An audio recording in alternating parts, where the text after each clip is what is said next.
travelers, and welcome to Go See Do Explore. Here we dive deep into the world of travel, sharing practical tips, can't-miss experiences, and the insights to help you make the most of every trip. Whether you're a seasoned explorer or just starting to plan your next getaway, you're in the right place to get inspired and equipped. I'm Christopher. And I'm Ashleigh. And together, we'll help you chart your next adventure, discover what to see and do, and share the stories that bring each place to life. It's time to go, see, and do more. Let's explore. Hello, and welcome to the Go See Do Explore podcast. Hello. Today, we're talking about the Straits of Mackinac area. If you're visiting Mackinac Island, there's a good chance that you will not just be visiting Mackinac Island. You might be staying in Mackinac City or St. Ignace, or even if you're just going to drive through those towns to get to Mackinac Island. We thought it would be helpful to talk about some of the things that we know and that we like to do in those areas in case you have some extra time to spend in those areas. Yes.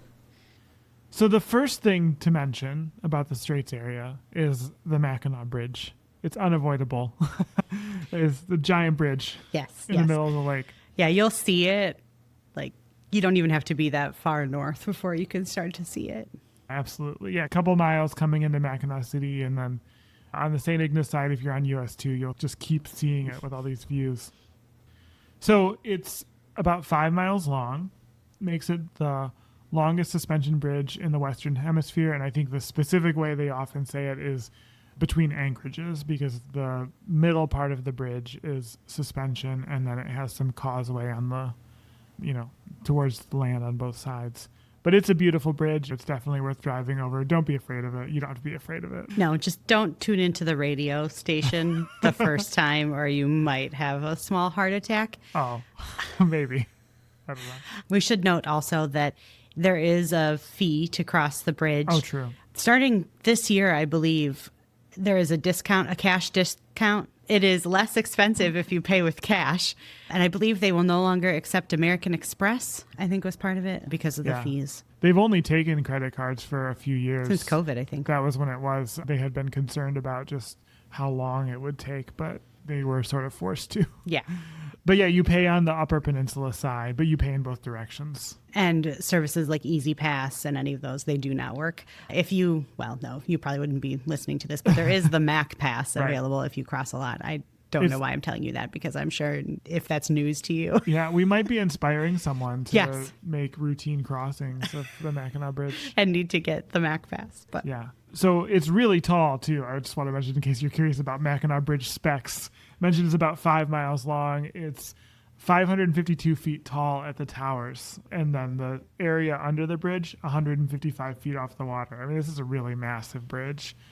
We walk it every year. I know we've mentioned this before, but we'll mention it again. On Labor Day in Michigan is the Bridge Walk, where we walk from one side to the other. And we talked about that on a previous podcast. But it's really fun. It seems like it would feel like it takes forever. It's 5 miles. So we do it in just under 2 hours typically. But it goes very quick. It's always a lot of fun. Yeah, there's so many people around. It goes fast. Yeah. And you never feel like you just walked 5 miles afterwards. Now, when we used to add like the extra mile to go to the other ferry dock, that you felt it by the time that was done. That's true. So just in visiting this area, we recommend treating the bridge not just as a bridge, but a point of interest. There are several parks around that bridge. There's the Bridgeview Park, as well as Straits State Park on the Upper Peninsula side. They have great views of the bridge. Straits is also a great place to stay if you want to camp. Mm-hmm. You can stay, and we often stay in these sites that are right on the water. So you get just it's some of the best views, I think, of any state park campground in Michigan. You're just right there on the water looking at the bridge, and you can have your fire and watch the lights on the bridge. It's amazing. Yeah, I'm excited that we have one of those sites for this Labor Day. Yeah, last year we didn't get one. No, we were like kind of far away last year. It was a nice site, and it was still in the lower campground, which is that's where you want to be if you can. But yeah, and then there's also on the southern side, on the Mackinac City side, there's Michilimackinac State Park, which is a fort. There's a whole history of the fort there and also the fort on Mackinac Island, and how they were both established by the French as part of the French fur trading route. And you can visit there, and they have like a short video to watch, and you can see the buildings. And much like the fort on Mackinac Island, they have historical reenactments there. What I wanted to mention at this point, though, that's kind of cool about this park is that you can actually walk under the bridge and you can get an underneath the bridge view. Yeah, that makes sense. Actually, when you go into, like, I think it's where you buy your tickets in the visitor center, it's under the bridge. Yeah. So if you're looking for some bridge views, yes, that's a good place to go. And then there are just, Mackinac City, the downtown has views of the bridge. So there are lots of just different vantage points you can see the bridge from. St. Ignace is kind of tucked around a corner. So downtown St. Ignace, you don't see the bridge. But yeah, it's, maybe it's weird that we're talking about a bridge for so long, but we really like it. We recommend that you check it out. I feel like if you were talking about San Francisco, you'd be talking about the Golden Gate Bridge for just as long. True. And that's just a little bridge compared to the Mackinac Bridge. Yes. Yeah, just a little puny bridge. Too bad the Mackinac Bridge doesn't have the walking path. Yeah. But I say that, but the Golden Gate Bridge is in our video intro, and the Mackinac Bridge is not. Yeah. Maybe I need to change that one of these days. Do we have any video? We probably have. I have a time lapse of the whole bridge walk last year. Yeah.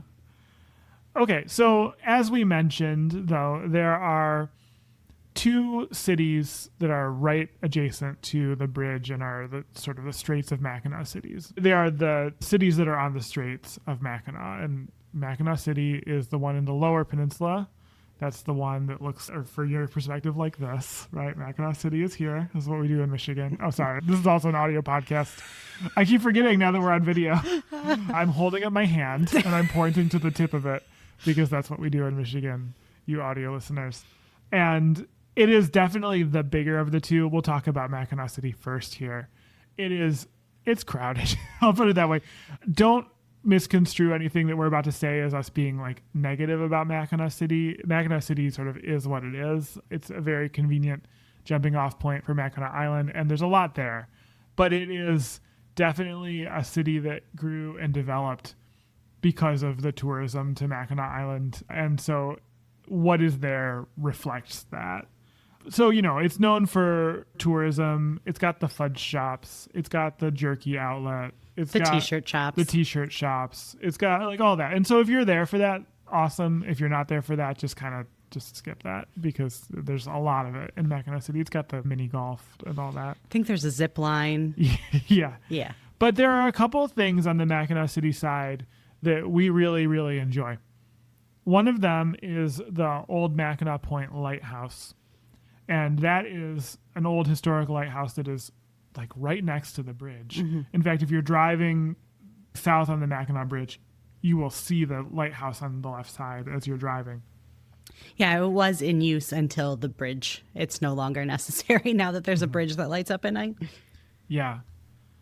Another thing to do right downtown, as we just mentioned, is Colonial Michilimackinac.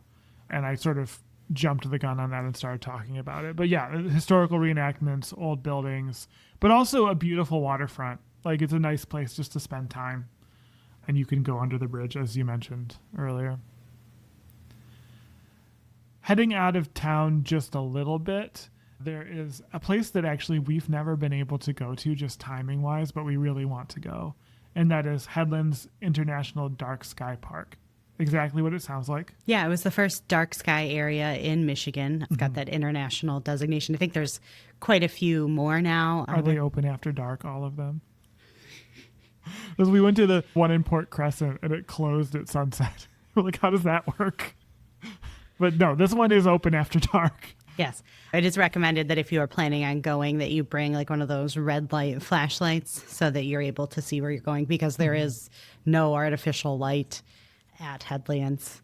And they have equipment there that you can use like telescopes and stuff like that, right? Binoculars, I'm pretty sure. Oh, okay. Well, we can check. But that's supposed to be a great place to go. And it's called Headlands because the Native American name for the very tip of northern lower Michigan there, I don't recall how it's pronounced, but it essentially translates to Headlands. So that's why. Also right there, very close to there, is McGulpin Point, which is another lighthouse. And that's a good lighthouse to visit too. It's usually a little bit less crowded than the Old Mackinac Lighthouse because it's a little bit outside of town. And if you go up in that one, it's got really nice views of the bridge. You can also walk down to the water there, and it's a nice place to spend time on the water. Yeah, they have like cutouts of people throughout time on the trail. Oh, yeah, that's right. I forgot about that.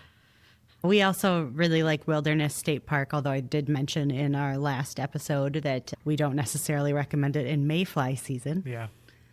So probably the number one thing I would mention about Wilderness is that it has some of the best tent sites in the Michigan State Park system. If you're a tent camper, this is one you should check out.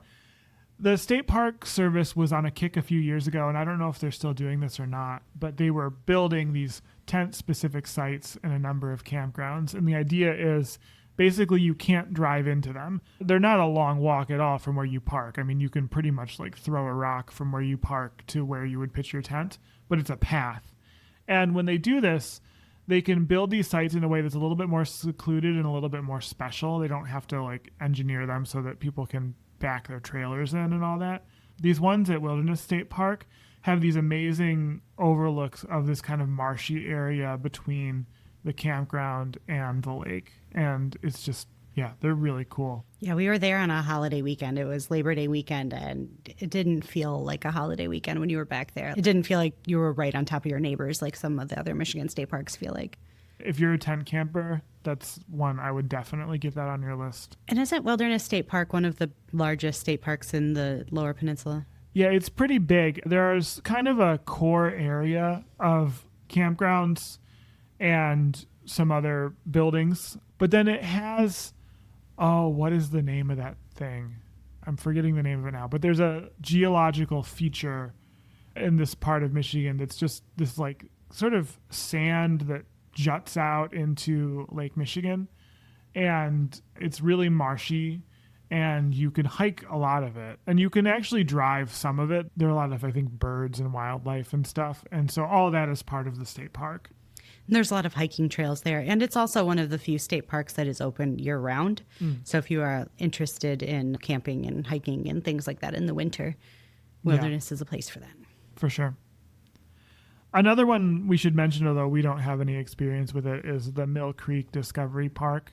This is a popular area near Mackinac City that has things like zip lines and nature trails. If you're looking for something like that, we don't really have any experience, so we can't give it our 2 thumbs up per se, but we know it's popular. People seem to like it. And I believe they have an RV park there as well that's pretty popular. I have some friends that go there every year for Labor Day. They just refer to it as Mackinac Mill Creek, so I'm assuming it's there. Yeah, makes sense. Let's talk about where to eat. Now, we have to be honest. We don't have a lot of strong recommendations for food on the Mackinac City side. Some of that, though, is due to the fact that usually when we're there on one of the busiest weekends of the year, and we have had just tremendously bad luck getting into any kind of a restaurant on those weekends. So I'm sure some of those restaurants are great. It's just like we don't really have a lot of experience with them. But we have a couple places we can recommend. Every year on Labor Day, after doing the bridge walk, our very first stop after getting back to land is the Mackinac Bakery and Cafe. Yes. They have a peanut butter. It's like an eclair, but it's filled with like a peanut butter cream that is so good. And we'll get one of those and a coffee, and we'll kind of sit for a minute and rest a little bit. And then it's really hard to get back up. But it's a highlight of the bridge walk experience for sure. Yeah. And I'm sure we talked about it on the bridge walk episode too, but like the whole bridge walk, I'm just thinking about that. I'm not like a big donut person either, but that donut after walking the Mackinac Bridge is the thing that like, that's not why I walk the Mackinac Bridge. But when I am walking the bridge, that's often what I'm thinking of. And their coffee's pretty good too. It's right by the Shepler ferry terminal too. So if you're taking them, you don't want to get into the ferry. If you've listened to our other podcasts on Mackinac, you've witnessed me kind of holding back the absolute nonsense that is happening now in the world of Mackinac Island ferries. Just Google Mackinac Island ferry lawsuit drama. Yeah. I mean, there are multiple lawsuits. It's a mess. But anyway, I'm sure this will be over at some point. Like, it can't go on forever. But also, like, as a visitor, even right now, like, as the ferries are getting ready to open in the end of April, you will not be affected, I don't think. In fact, one of the disputes is over this pricing, but the ferry company companies, even though they're protesting against it, they have not increased the rates. Something else to do in Mackinac City is there, I think it's called like Mackinac Crossings, which is like the little shopping mall that they have at the very end. If you get off and you don't continue on to the bridge and to St. Ignace, there is a lot, like we mentioned, of touristy stuff going on there.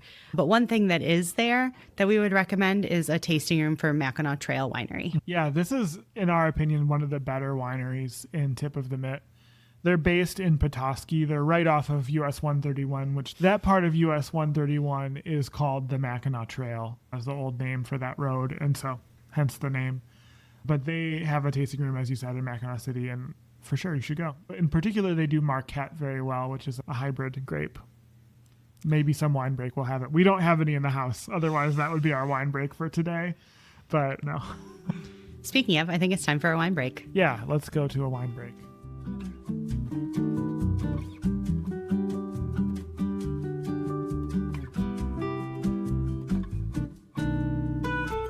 Okay, we're here for the wine break. And, oh, look, we changed clothes. Time has passed. Yeah, these are our wine break outfits. We have to wear the same thing for every wine break. No, the truth is that it's much easier to batch record episodes if you don't also batch record wine breaks. That's how you get into trouble. So today we have wine that I really like already. I know you like it too, but we are closing out our Mackinac Island episodes with another Michigan wine. We're trying to stay thematic here. I don't know that we'll always do that, but we're doing it for this one. And so this is Pinot Noir from Two Lads. Two Lads is an Old Mission Peninsula AVA, my favorite AVA in the whole world, I think. And Two Lads, one of my favorite wineries, one of our favorite wineries. So let's try it. First, we could look at the color. I'm trying to do this actually and not rush to it. What's interesting about this one is actually it's very clear, which you would expect in a Pinot Noir. Usually you can really see through it. Isn't a Pinot Noir normally like lighter in color? Very often it is, yeah. And that's just because there's less pigment in the skin typically. And then some winemakers will compensate for that in certain ways, but especially in a cool climate like this is pretty typical. Let's try it, I suppose.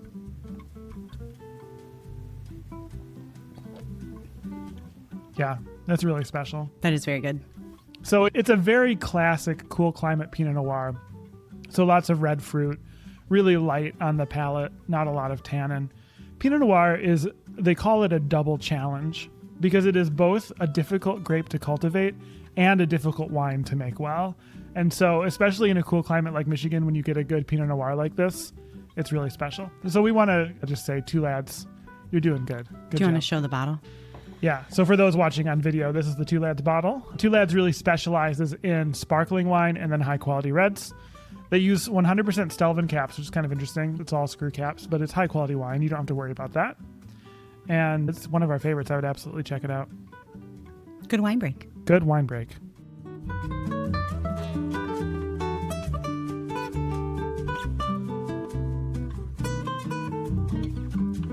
All right, so we are going to continue across the bridge and Yes. talk about what there is to do on the St. Ignace side. And I must confess, and I think you agree, if we had to pick, we like St. Ignace better. I mean, we go there every year. That's true. They're very different, right? So to say one is better, it's 100% subjective because they're very different towns. But St. Ignace is definitely more relaxed. There are tourists there for sure, but it just feels more like a small town and doesn't feel like the tourists have totally taken over, I guess is maybe a way to put it. Definitely less crowded. Our favorite thing to do probably in the downtown area itself is they have this very long boardwalk that goes kind of the whole stretch of the bay there. And you can walk just along and there are like shops and there are also like I feel like Labor Day weekend, there's always like a craft fair, right? Yeah, which you can check out if it's there. Or they have other events too and other times of the year. There's a little lighthouse, which is kind of funny because it was never an actual lighthouse. Michigan's rest areas, some of them have these like fake lighthouses because if you didn't know this, Michigan has more lighthouses than any other state in the U.S. And even more if we just put them at random rest areas. That's right. So a lighthouse is definitely like a symbol of Michigan. And so they put them at rest areas, especially the welcome centers. Yeah, I think that one used to be in Port Huron. Yeah, right. And so they moved it to St. Ignace and put it on the water. But it's kind of cool. So just walking around down there is really fun. We already mentioned Straits State Park, which, in addition to being a great place to camp, has a really nice observation platform for the bridge. If you go kind of up from the lower campground, and you can just drive right up there. If you're not camping, you can just drive. But you can see the bridge from there. But also then on the other side of 75, there is the Father Marquette National Memorial. Now, you've heard the name Marquette throughout this, and you may be familiar with it. There's a city in Michigan.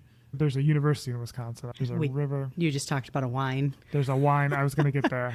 Yeah. So Jacques Marquette was a Jesuit missionary who was really important in the Great Lakes region for like the settlement and development of the Great Lakes. He and his missionary partner, Joliet, canoed like all over the Great Lakes region. They also even went, down the Mississippi. And Marquette actually died on the return trip near Ludington, which is why the Père Marquette or Father Marquette River is, the mouth is in Ludington. So you'll see that name come up a lot. But his memorial is there. It's managed by Straits State Park. It's just on the other side of the expressway. So that's state property. And then there's also, I think, like a shrine on that property, which belongs to the church, because he was a Jesuit priest.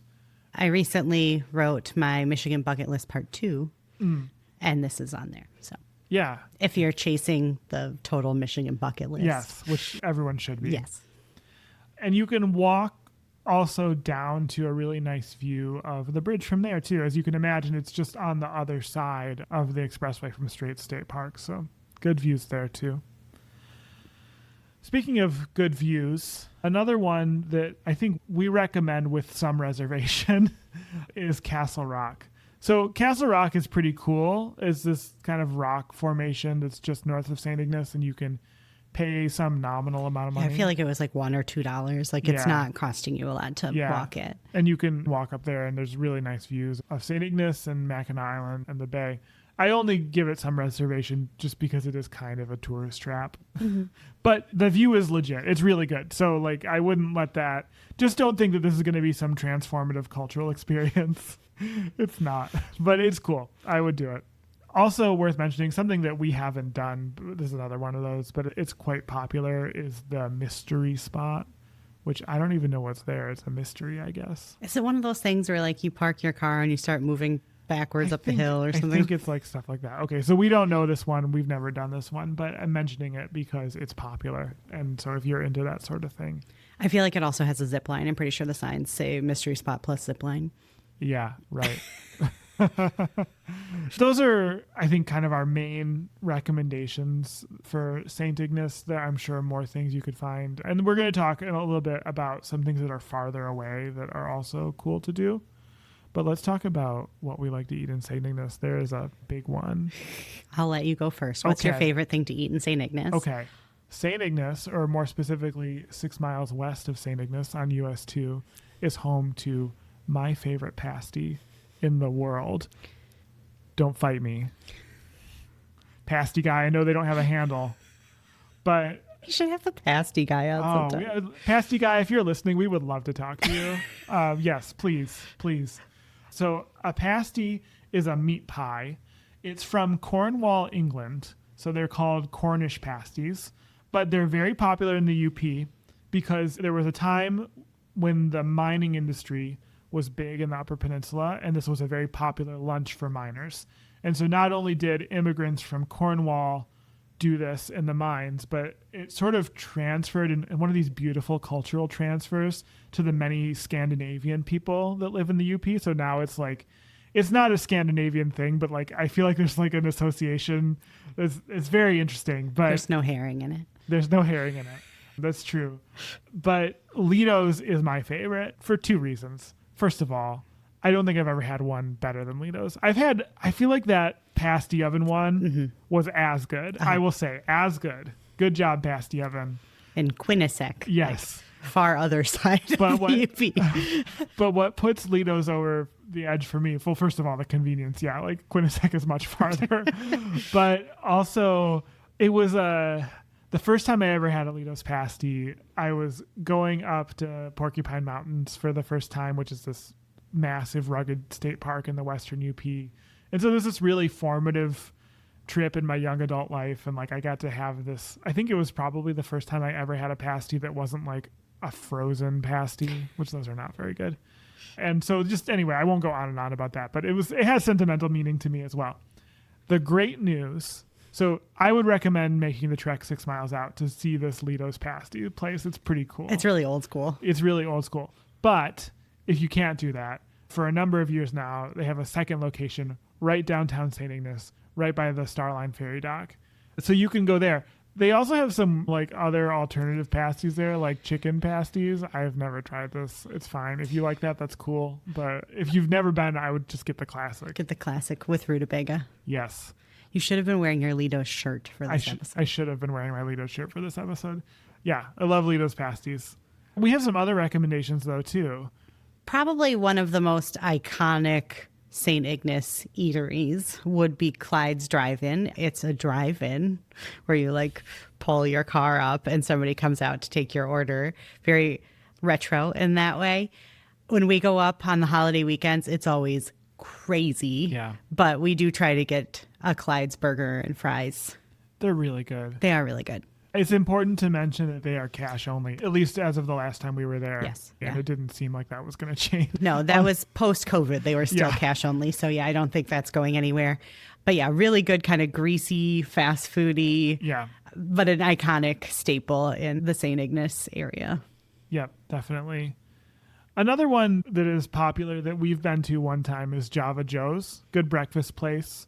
When we were there, they were playing this like Jimmy Buffett concert on repeat. So anytime I think of Jimmy Buffett now, I think of that experience. Yeah. But the food was really good. It did have a long wait that day that we were there. So like it's pretty busy.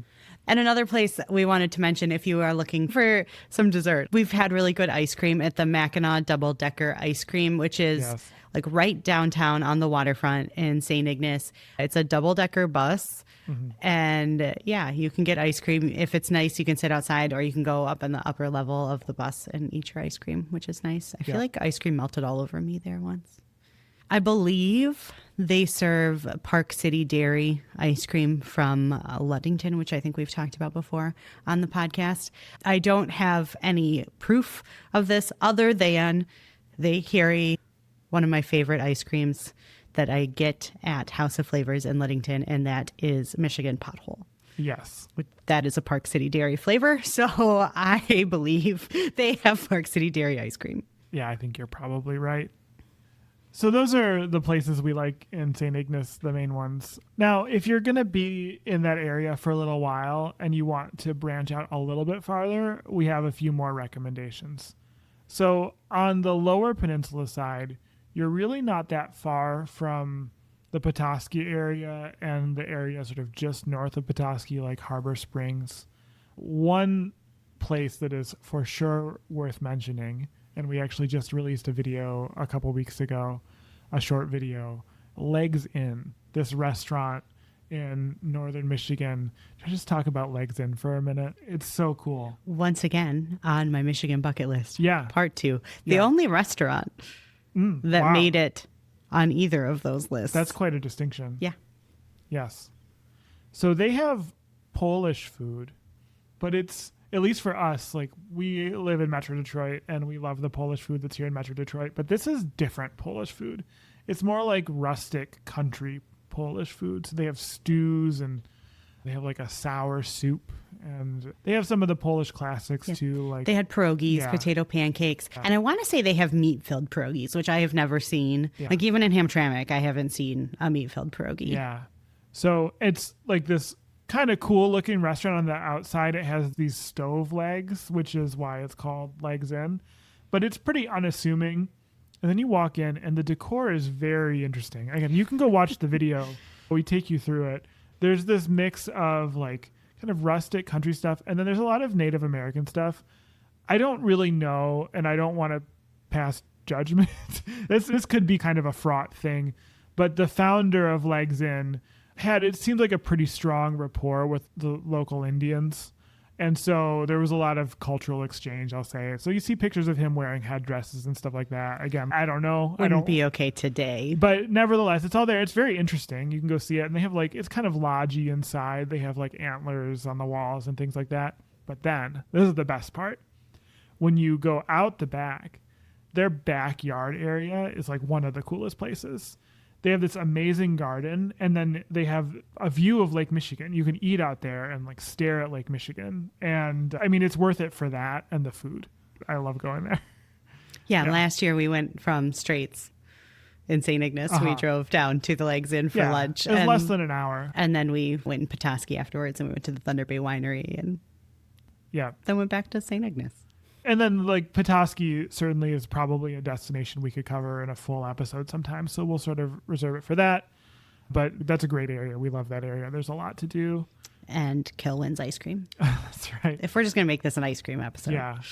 You're also, like, now this is getting to be a little bit far, but if you really were up there for a long time, Traverse City is maybe another hour and a half, I want to say, beyond that. So that's a bit of a drive, but that's an amazing area that we've talked about many times on this podcast, too. So consider that.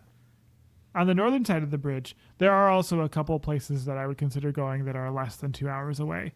Sault Ste. Marie is about an hour away on the expressway. There's like about 60 miles of expressway in the Upper Peninsula, and that basically goes between St. Ignace and Sault Ste. Marie. Sault Ste. Marie is on the St. Mary River, and the St. Mary River is this river that connects Lake Superior to Lake Huron. And Lake Superior and Lake Huron are at different levels. There historically was a rapid, the St. Mary Rapid, but the Great Lakes being so important for shipping and for national defense and all sorts of waterborne activities, locks were constructed. Very early on in sort of the development of both the United States and Canada, because we should mention that across the river from Sault Ste. Marie, Michigan is Sault Ste. Marie, Ontario. And so these sort of sister cities in different countries that are on opposite sides of this river. And so the locks are there today. There are a couple of big locks on the U.S. side that are mainly used for commercial traffic. There is a lock on the Canadian side that's mainly used for personal watercraft. And you can take a locks tour. It's really awesome. You can also view the locks. There's like a viewing platform that's free. Yeah, you should definitely do that. You can check on marine traffic, or you can call a number. It's run by the Army Corps of Engineers, and they'll tell you like when ships are coming through. And they have a really nice observation platform there. So you can like just time your visit and watch a ship go through the locks. It's really fun. Sault Ste. Marie has some other attractions too. They have a tower. There's a ship you can go on. There's some cool restaurants. It's a fun town. It's like a college town. Lake Superior State is there. And it's the oldest city in Michigan, right? It is the oldest city in Michigan. Founded by Father Marquette. Right. It's one of the oldest in the country. It's not as old as St. Augustine, but it's kind of like approaching that. It's a very, very old city. You can also go to Canada from there. So if you have your passport with you, you can go to Canada, and that's fun. We actually have never been to Sault Ste. Marie, Canada, so that's on our list. Another one from St. Ignace, it's about an hour and a half plus or minus, depending on where you're going, is the Tequamanon Falls area. This is an amazing place to go. There's the Upper Falls, this gigantic waterfall, very scenic, very interesting. There's a brewery there too. And then Lower Falls, kind of more distributed, like little falls with an island in the middle that you can now get to on a bridge. And so that's excellent. That park is very good. Also good camping there. And then not far from there too is Whitefish Point, which has a shipwreck museum, the world's ugliest lighthouse, but it's iconic. It has to be ugly because the winds there are so bad. So it's on these like stilt things. Anyway, not my favorite lighthouse, but there's like a national wildlife sanctuary there. Yeah. So it's a good place for bird watching. It's a great place for bird watching. Yeah. So that's another area that's about an hour and a half away. But if you're looking to expand out a little bit farther, and then not much farther than that too is Pictured Rocks National Lakeshore, which, certainly is something we could cover on another episode, but just these amazing sandstone cliffs on Lake Superior. Another place to consider if you've got a little bit more time and want to reach out a little bit farther than the Straits area. So now we just have a few tips to kind of finish off this episode for you. One thing to definitely consider would be building in a night before or after you're visiting Mackinac Island on the mainland. Check the ferry schedules in advance because the ferries don't run that late, as we mentioned in one of the previous Mackinac episodes, that, the island changes after the last ferry of the night leaves. So if you're getting up there after 6 o'clock in the summer, there's a good chance you're not getting to the island. So want to plan enough time for one, and then if you need an extra night, to plan for that. Definitely. And you can take advantage of some of the things we mentioned in that time. In terms of how it works getting to Mackinac Island from these cities, so there are ferry terminals in both cities. It's kind of a weird situation, again, not to dive into like what's going on with the ferries, but I think this is practical. There used to be 3 ferry companies, and so there are ferry terminals for 3 ferry companies. For the past few years, there have been 2 ferry companies, and now there are still technically 2 ferry companies, but they're owned by the same parent company. And so what that means is a lot has been moving around. So you may end up going to one ferry terminal, and they may tell you like to go to another, especially on the St. Ignace side. And I don't even know what the situation is going to be like in 2025 because the ferries haven't started running yet. But just be ready for some flexibility there. Likewise, parking is a little bit complicated. They may tell you to go to one lot or another. There's different parking for day visitors to the island versus overnight visitors. And for overnight, you have to pay for parking. So just be aware of that. But again, they'll direct you. Just build in time, I guess. If you're trying to make a certain ferry or something like that and you need to park, just build in time for some of those logistics. The ferry companies also have shuttles. So if you're staying in a hotel or something like that and you're taking a day trip to the island, it's possible that the shuttle could pick you up at your hotel. In fact, one positive shout out I want to give to Sheplers is that when we do the bridge walk, we always need the ferry shuttle to get back to our car. And they took us like into Straits State Park. Which that was cool. Really nice. I don't think they're technically supposed to do that. No, but by both the ferry company or the state park. Yeah. So that was nice, and I want to give credit where credit is due on that. And yeah, I mean, of course, all this information is available online too, and you can always call. But I just wanted to make sure that you had a little bit of a heads up as far as how that works.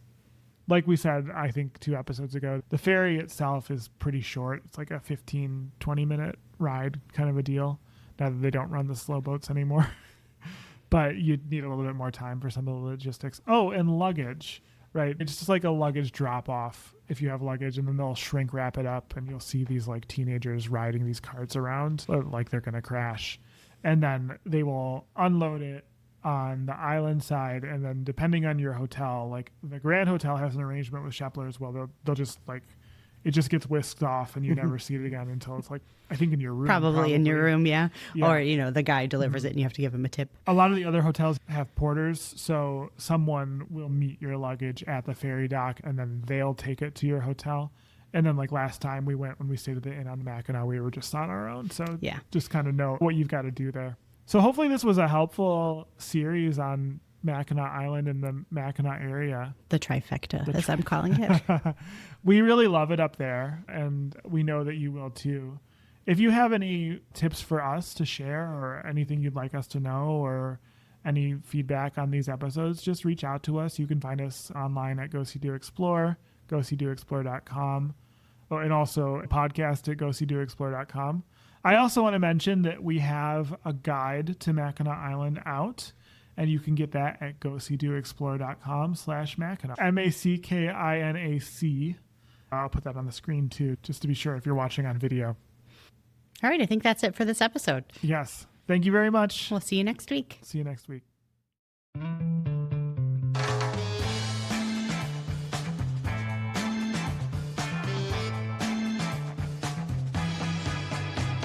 That's all for today's episode of Go See Do Explore.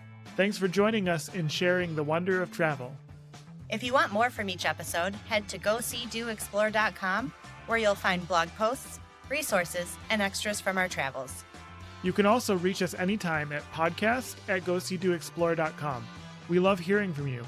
And if you'd like to support the show, check out GoSeeDoExplore.com/support. We've got subscriber levels that unlock benefits like our full trip itineraries and notes, a private Discord for travel chat, and even postcards and souvenirs from our adventures. Don't forget to rate and review the podcast. It helps more travelers like you find us. Until next time, I'm Christopher. And I'm Ashleigh. Keep exploring, keep discovering, and we'll see you out there.